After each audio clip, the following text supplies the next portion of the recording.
And now that I've just called you down or called you on or whatever, does that mean that protection offer rescinded? That now my life is at risk? That now I have to play gangster chicken? Do I sound crazy to you? Somebody said before this wasn't what I wanted.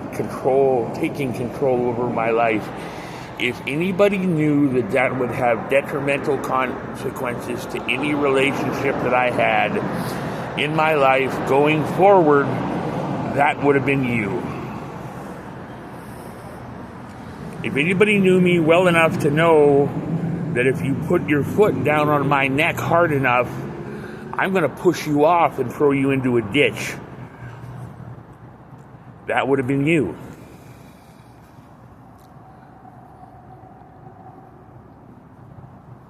And you say you want peace and quiet. And for somebody that wants peace and quiet, you are somehow always around the corner in my general vicinity on a semi to regular basis. You see, again, do I sound crazy to you? Do I look like I'm flipping out and wigging out? You know, the social worker phones you from Edmonton Shelter, and then you say, I am not on his social media. The only thing is I can tell it's you.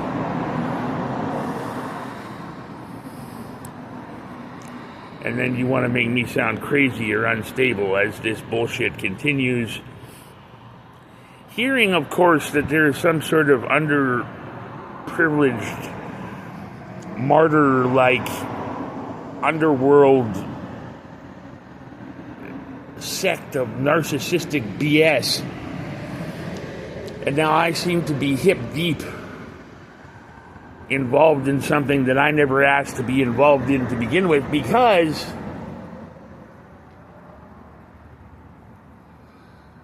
our family directly is now involved in all this crap. I'm sure you told Floyd some very colorful details, along with various other and sundry members of my family.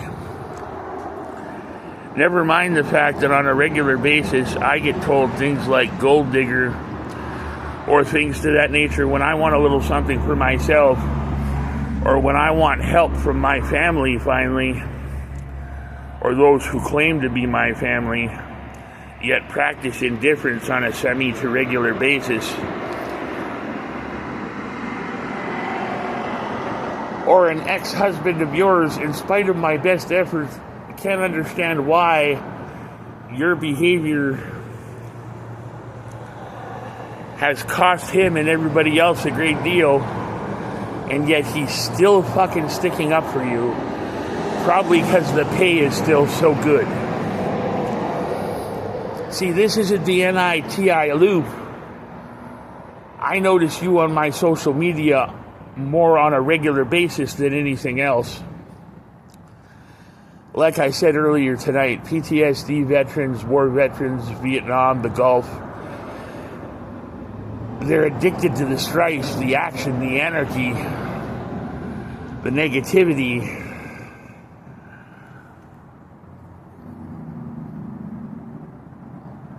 And yet I'm still here at 5 o'clock in the morning, and we're still having these fucking bullshit conversations when I should be warm on a bed, on a mat in Edmonton looking for work. I don't do the minimal amount of effort. In fact, I do quite a bit of effort.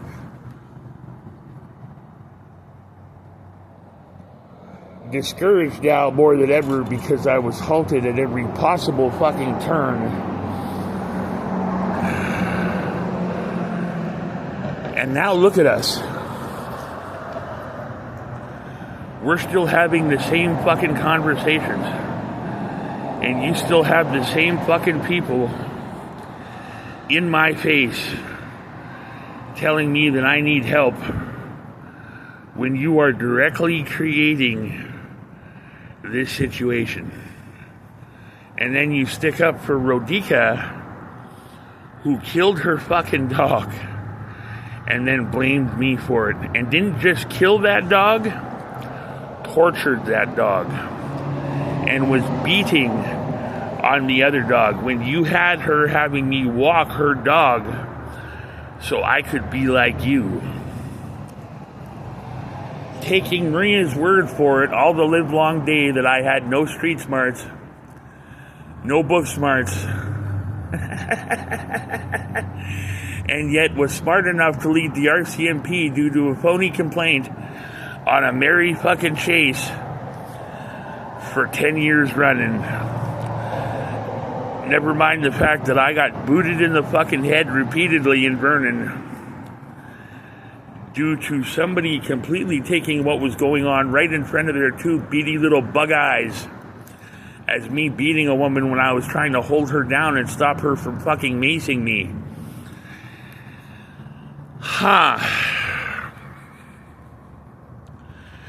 So again, you want me to embrace the Lord, and the only thing I have to say to that is, God is in here. God is close to my heart at all times. God has kept me alive for 10 years. And I resent the holy hell out of anybody saying I sold my soul for any reason. I busted my ass to be the man that I am today, and how dare you or anyone else say something to the contrary. You know, I talked to Cronco in Victoria. First thing he says, I don't like you. What a thing to say from a preacher, especially to one of his flock that is down on his luck. I don't like you because I had chosen to speak out against you. And every time I chose to speak out against you and what was going on in my life, I got beat up in fucking Penticton. I got my house taken away from me. I got any number of jobs taken away from me. And you know, your ex-husband's not going to like this very much. But I got my life completely put in ruin. All because you say you want peace. And in that same token, at the time we were talking, therefore, who did you think I was going to come to when I needed a loan or when I needed some help because I was literally eating shit out of a fucking dumpster? Never mind the games that you and Richard were playing at that particular point in time. So again, do I sound crazy to you? Hey? Hey? And now that you've gotten told by people in Edmonton that I'm not the guy that you claimed I was, boy, are we backpedaling right through that wall, aren't we? I don't have a fucking penny to my name, and yet you're still leaving me out on the street and you're testing me. And you're fighting tooth and nail to get some sort of edge still. And I fucking told you before, our relationship would have gone 100% better if you'd have just been transparent and honest with me and quit trying to find ways to fucking better deal me or manipulate me. And you still don't learn, do ya? Yee!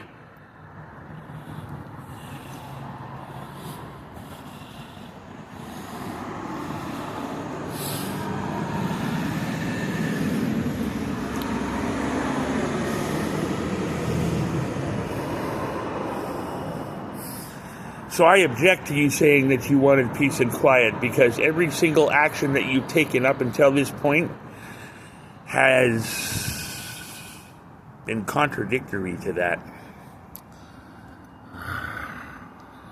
You don't want peace and quiet. You're a kid that enjoys the strife and the negative attention because that's what you got when you were a fucking kid. When you were actually a kid anyway. Now you're just a kid mentally and emotionally, and you're too old to fucking change. Because you've been going against your feelings for such a long time. Why stop now?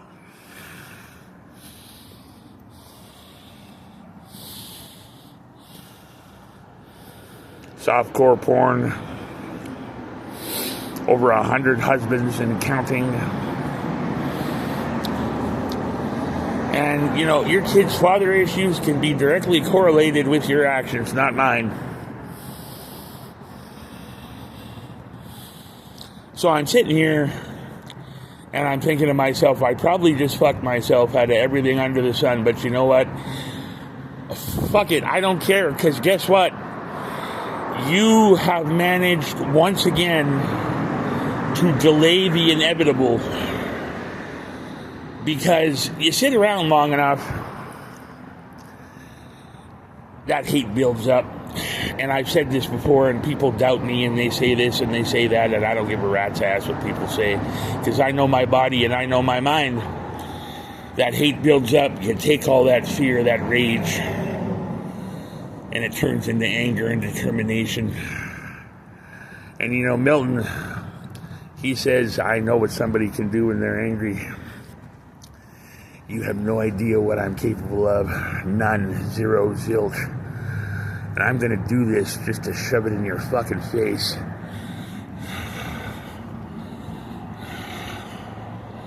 That in spite of your fucking best efforts, you were not able to derail me. And you know, that place was a shooting gallery, and I actually thought I'd phone you and ask you for help right up until the point where you laid out all that babbling bullshit to that social worker when I was in fucking Edmonton. And you can't even be accountable or culpable, even when people say this is not the guy that you say he is.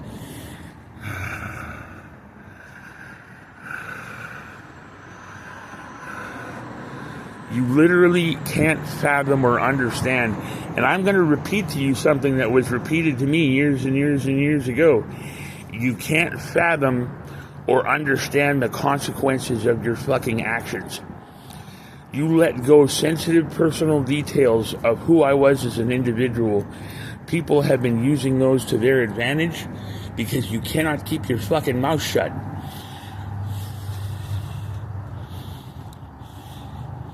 You and various and sundry other members in this fucking family. And I tell you what, I still don't sound crazy, and what I'm about to tell you, somebody should have told you years ago. I would watch the kind of behavior that you do exhibit when you are in town, because the rumors are going to start flying again, and pretty soon you're going to pick up and be on your way to, well, not Grand Prairie, but certainly somewhere else. And Rodica's also on here. And then I get people in this family telling me, you better watch how you talk to her. You have no brains whatsoever. Your sister-in-law has no brains whatsoever. You two should just not talk. And your sister-in-law, she gets in my face about talking to the woman that killed her dog and then blamed me for it, and then says, well, I had no idea that happened. How could you not? How could you not? And then she says that she's going to get me for talking to her that way. Who the fuck are you to get me for anything? And the next time you have a brilliant idea, keep your fucking trap shut. And your kid has graduated how many courses and still doesn't have a job doing sweet fuck all. But he's got plenty of time to come down to the Best Western Hotel and write various and sundry messages on the cocksucking dumpster, along with putting razor blades on the ground and various and sundry bullshit. From the guy, by the way, that you probably cheated on. Can't hardly blame you considering who your current husband is. But even he's a damn sight better than that deadbeat fucking cokehead you were married to the first time around.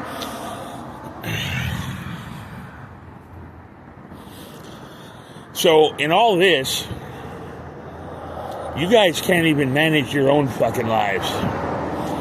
So how in the fuck can you judge me and say that I need therapy? Never mind the fact that you cannot force somebody to do something they don't want to do. And this stems to Mother's best pals.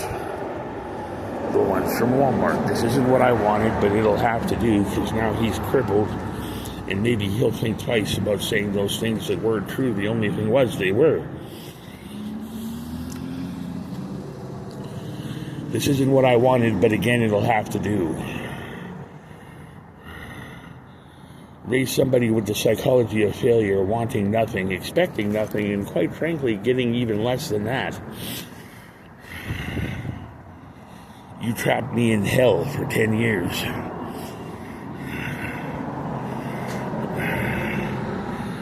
And I know Grandpa's got contacts at the Gospel Mission, and I also know that he was a very generous benefactor thereof.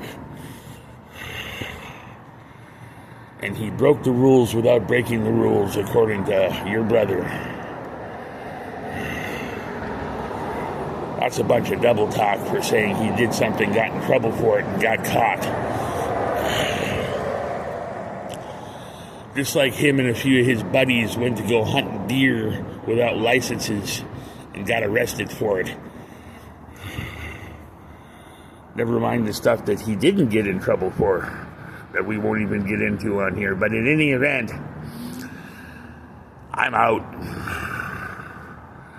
Now, if I fuck myself out of staying with you or anything else or various etc. nature, the alternative is going back to a place where fights were going on a semi-regular basis, thinking that I'm still addicted to that kind of thing, wanting to restore something that was broken while I was here previously in Kelowna by you and your cohorts, under the mistaken premise that I was dangerous. Again, going somewhere else, you finding out that that was an error in judgment, and still continuing with this babbling bullshit anyway. Oh boy!